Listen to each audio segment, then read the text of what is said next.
Here's an amazing device that can control your video game console and everything else in your house too. And there's a real estate angle here, how a Silicon Valley developer is using cool new technology to lure residents. The high-rises are going up, but are they filling up? At places like the 360 Residences, competition and recession pose a big challenge: how to rope in potential residents.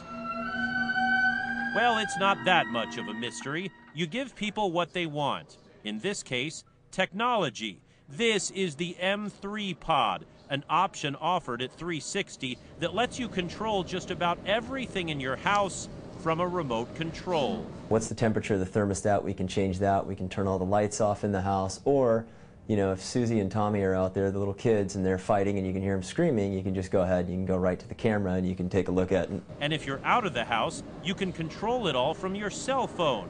It's a development company that knows how we live, wirelessly.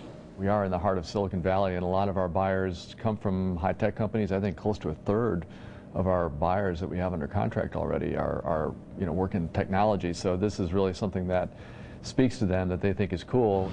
And given that they'll be spending $500,000 to $2 million to buy in, a little high-tech convenience that's not even available in stores can go a long way. And this just makes it clean, simple, one place to go and see all your media and all your music and everything you want to do. Everything from the comfort of your couch. The developer tells us the M3 Pod will add about $8,000 to the cost of the condo. If it catches on, expect to see it in more housing near you.